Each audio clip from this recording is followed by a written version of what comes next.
Welcome back dito sa channel natin. Andito tayo ngayon sa may MOA Complex. Pupunta tayo dito sa may Bay City at tingnan natin ang mga latest na development dito. Kasama na ang tinatayo na 3 bagong government buildings. May mga bagong hotel na dito. Isa na nga dyan ang Golden Phoenix Hotel. Malapit lang ito sa Mall of Asia Complex. Ito yung man-made canal na boundary ng mga reclamation projects. Dito sa left side ang Bay City at sa right side naman ang Asiana City. Lagi naman tayo nag-update ng latest na development dyan sa Asiana. This time ikutin naman natin ang Bay City at tingnan natin ang mga latest na projects. Halos isang linggo na nga na cloudy yung weather natin, kaya medyo madilim. Akala ko ba summer na.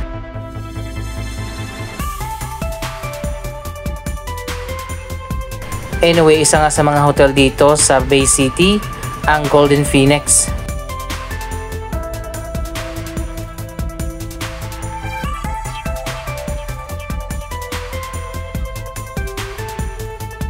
Katabi lang nito ang mga condo ng SMDC.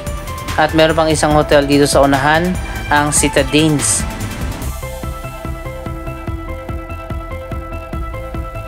Sino bang may-ari ng Golden Phoenix Hotel? SM din kaya ito?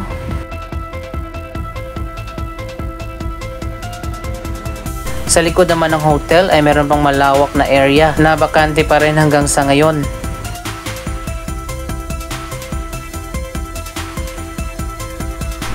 Andito na tayo sa isa pang bagong hotel, ang Citadines. Dito na pala yung bagong location ng Casa Ibarra.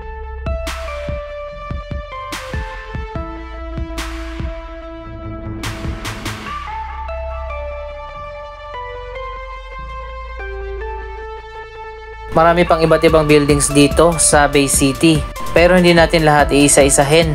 Mapapansin din natin na pare-parehas lang yung height ng mga building dito.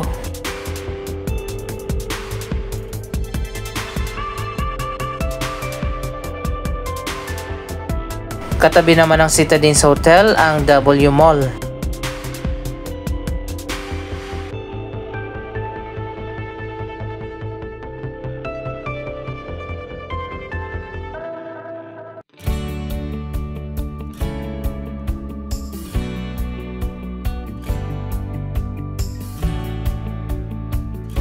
Ang W Mall ay isang community mall. Ito pala ang una nilang branch dito sa Pasay City.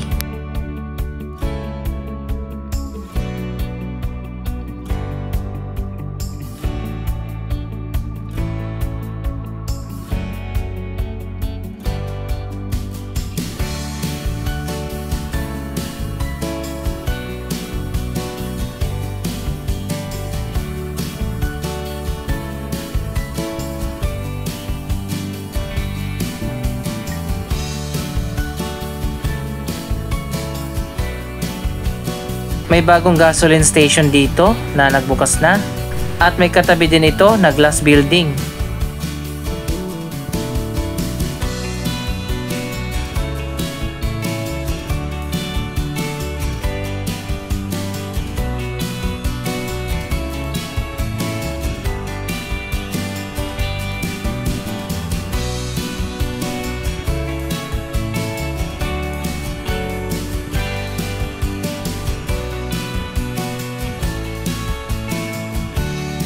Mga bagong residential condominium naman ang tinatayo dito. Yung likod niyan ay Ross Boulevard, malapit na sa Redemptorist Road sa may Baclaran.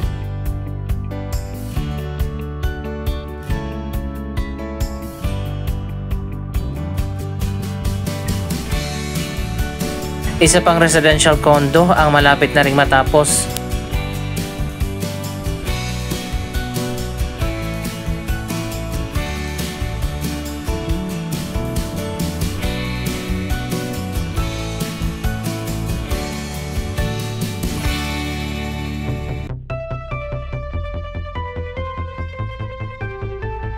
Ang Golden Bay, isang kilalang seafood restaurant, may ginagawa na renovation. Andito na tayo sa likod ng bagong main office ng Bureau of Immigrations.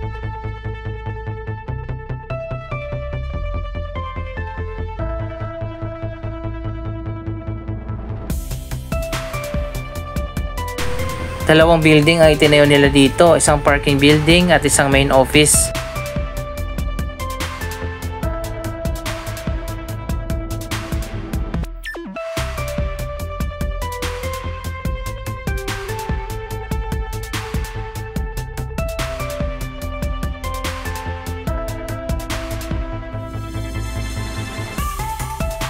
Nasa 9 billion pesos ang budget para sa pagpapatayo ng bagong headquarters ng Bureau of Immigrations.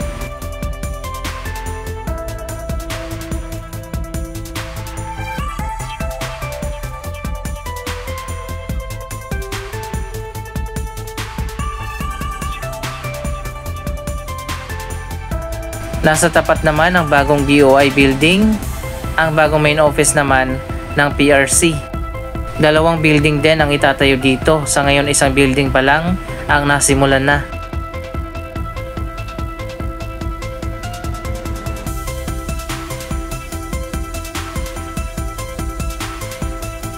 Dito naman sa likod niyan, isang malawak na property. Dito naman itatayo ang bagong main office ng COMELEC o Commission on Elections. Napakalawak ng area na ito, pero sa ngayon hindi pa sinisimulan ang project.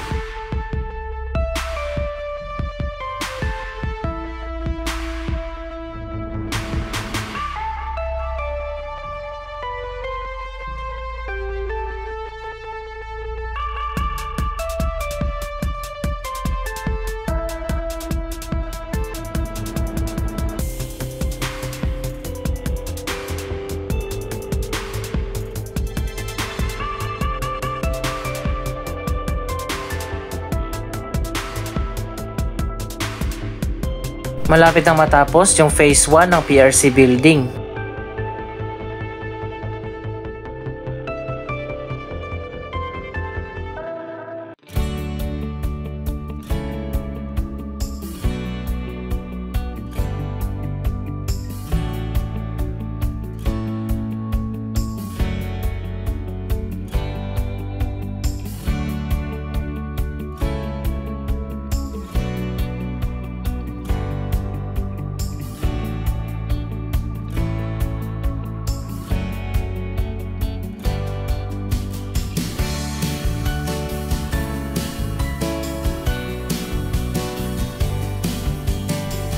Tatlong bagong government buildings pala ang magkakatabi na tinatayo dito.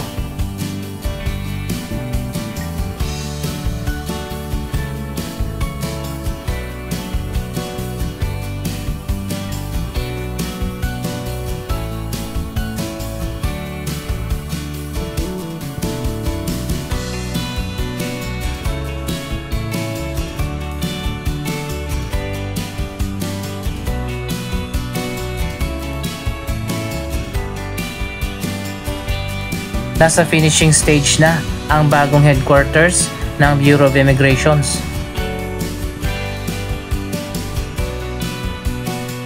Marami pang iba't ibang mga office buildings dito na ginagamit ng mga BPO o call center.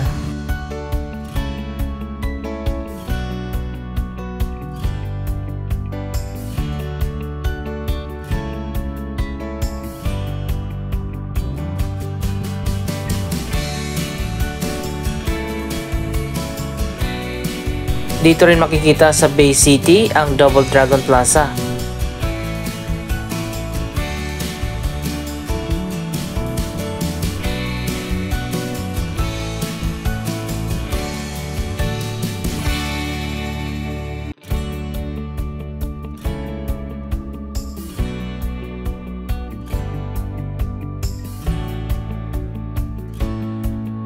Ang Double Dragon Plaza ay isang cluster ng mga office building. Ito ay mixed-use development. Nasa baba naman ito ang shopping mall.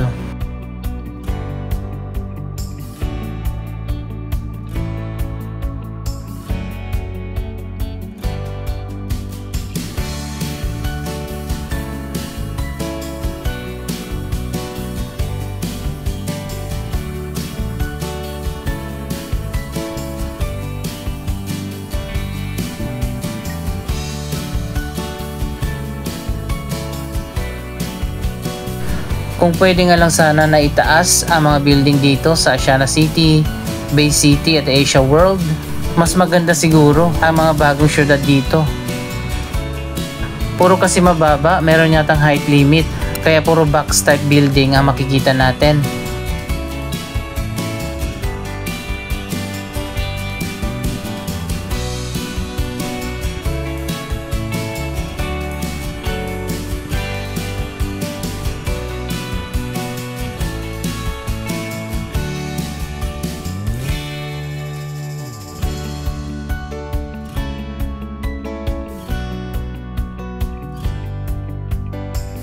Dito naman sa Double Dragon Plaza, napakarami mga restaurant dito.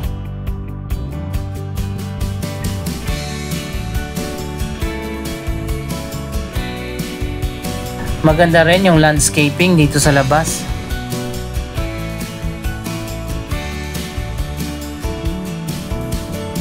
Dalawang giant statue naman ang makikita natin dito. Yung isa ay nasa taas ng building.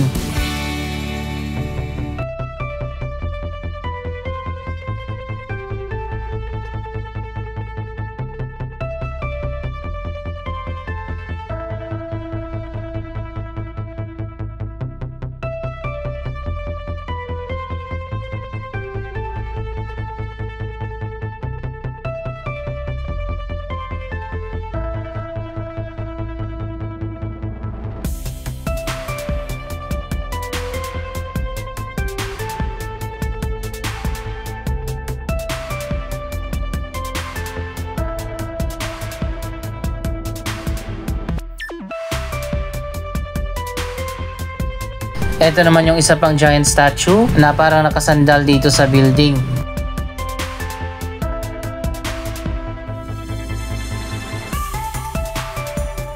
Ito ay dinisenyo ng Filipino-American artist na si Jeffrey Manuel.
Isa pang shopping center ang makikita natin dito sa kabila, ang MetLife.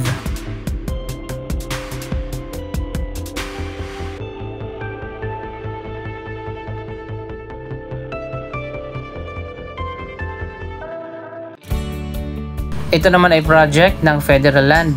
Iba't iba mga stores at mga restaurant ang nagbukas na dyan. May supermarket na rin sa loob.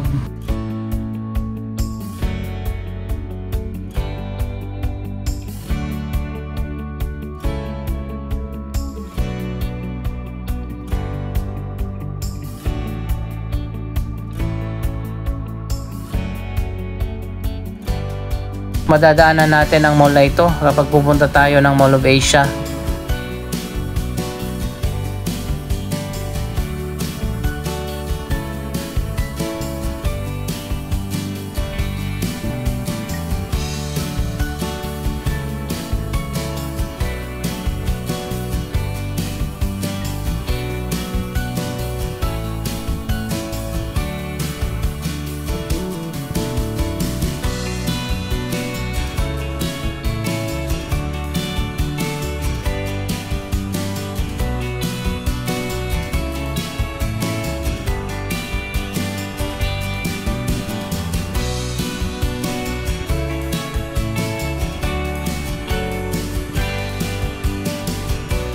Anong masasabi nyo sa mga latest na development dito sa Bay City? Mag-comment lamang dyan sa baba ng inyong mga reaksyon.